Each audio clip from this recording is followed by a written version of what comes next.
की भारत माता की वंदे वंदे जय जय श्रीराम जय जय श्रीराम हर हर हर हर। उपस्थित असलेले माझे सर्व हिंदू बंधू भगिनींनो आणि माझे सर्व हिंदू तरुण मित्रांनो,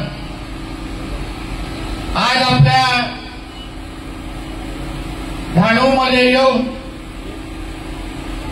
आपण सर्व आमच्या हिंदू समाजाच्या बंधू भगिनींना आज आवर्जून भेटण्यासाठी आलेलो आहे। भेट कशासाठी होती आणि कोणाच्या जिरवण्यासाठी होती हे आपल्याला माहितीच आहे।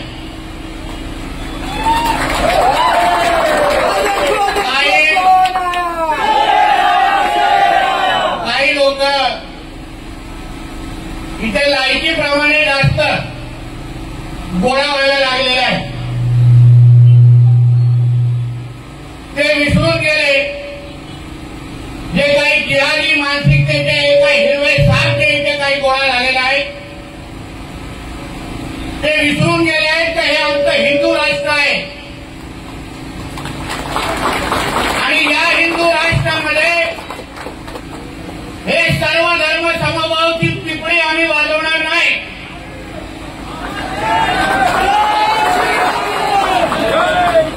हे गंगा जमुना तैलीप टाका कुठला तरी भोकाट आमच्या इथे चालणार नाही। या हिंदू राष्ट्रामध्ये पहिलं हिंदूंचं हित बघितलं जाणार आणि मग सगळ्या जणांना मोजला जाणार।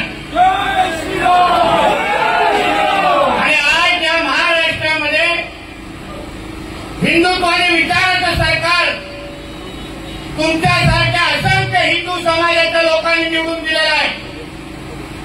मी इथे कुठला आमदार किंवा मंत्री म्हणून तुम्हाला भेटायला आलो नाही, पण एक हिंदू म्हणून तुम्हाला ताकद देण्यासाठी आलो हे लक्षात ठेवा।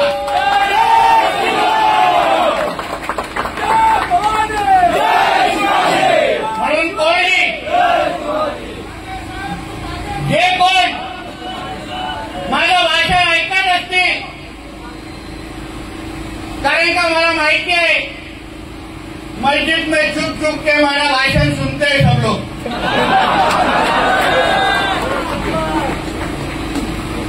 तो तुम अच्छी तरह से सुन लो, ये धानू के तुम्हारे अब्बा का पाकिस्तान नहीं है, ये हमारा हिंदू राष्ट्र है। इधर चाहिए उतना तुम पैर फैला नहीं सकते लैंड जिहाद के नाम पे। छत्रपती शिवाजी महाराज जिथे पाहिजे तिथे तुम्ही तुमच्या थडगा उभे करू नाही शकत, जिथे पाहिजे तिथे मदार उभे करू नाही शकत।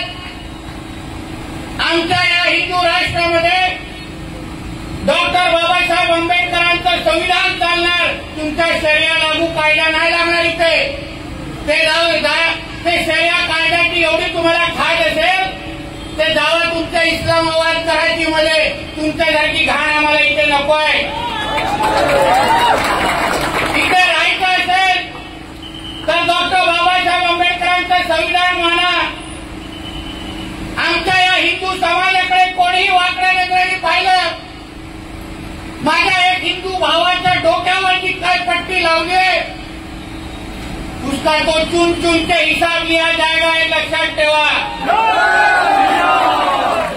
मी इकडे असलेल्या प्रशासनाला पण सांगेन, कोणाचं सरकार आहे हे लक्षात ठेवा। या हिंदू समाजाने 2024ला हिंदुत्वादी विचाराचं सरकार म्हणून आम्हाला निवडून दिलंय, कुठल्या गोल टोपी आणि दाढीवाल्यांनी आम्हाला निवडून नाही दिलाय। म्हणून आम्ही जे काही करतोय ते या हिंदू समाजासाठी पहिलं करणार हे प्रशासनातल्या काही कावळ्यांनी लक्षात ठेवावं। माझ्याकडे काही नावं आली आहेत, भेटलोय त्यांना माझ्या भाषेत। आता जेव्हा मुंबईला जाईन तेव्हा जो काही कार्यक्रम करायचा मुख्यमंत्री साहेबांना करून निश्चित पद्धतीने करीन हे लक्षात ठेवा।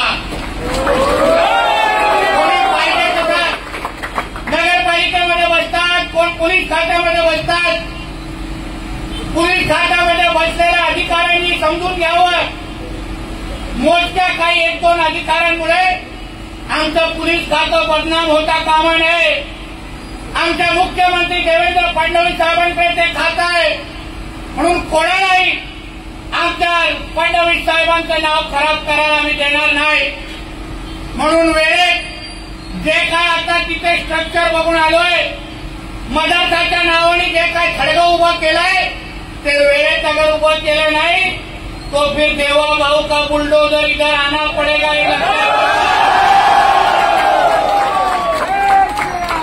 आणि मग तुमचे नाही येणार मूल्य मोलवे वाचवण्यासाठी कोणालाही लक्षात ठेवा. मग आम्ही कसणार भगवादारीच आहे, आम्ही कसणार इथे. म्हणून जे नियम कायदे आहेत ते प्रत्येकाने पाळावेत. आमच्या सणासुदीमध्ये आम्ही आमच्या दिवाळीच्या वेळेस आम्ही अगर आमच्या घराच्या बाहेर पण अगर फटाके वाजवणार नाही तर मग काही तुमच्या शुक्रवारी वरती आलेल्या सिलेंडरच्या खाली वाजवायचं काय? मग तिथे सिलेंडरच्या खाली फटाके लावले तर फुटले तर आम्ही काय करायचं?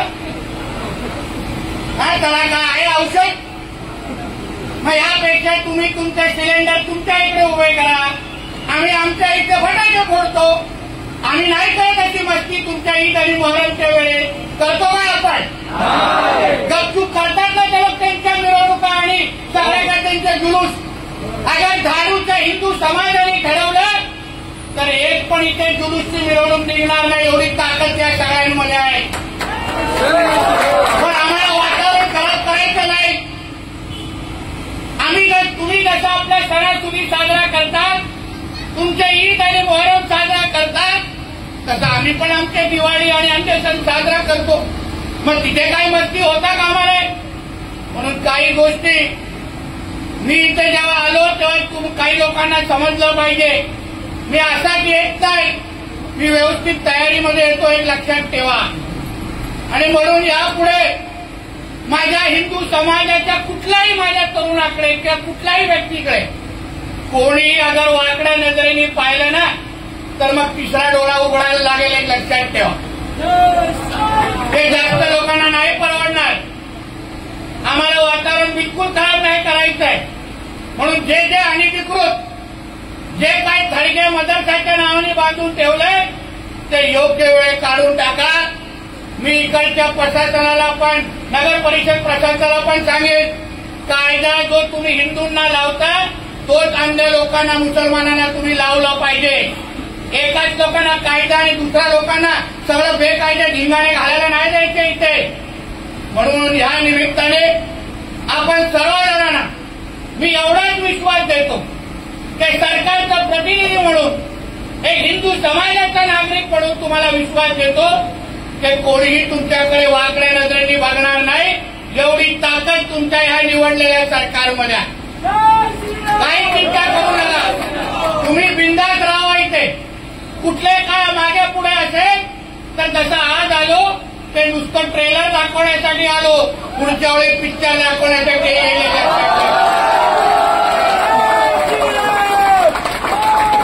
आणि माझा पिक्चर खूप लोकांना नाही परवडणार, बिना तिकीटचा असतो, एक लक्षात घे. म्हणून परत एकदा आपण सर्वजण इथे आलात, माझं स्वागत केलं, जेवढ्या मोठ्या संख्येने जमलात.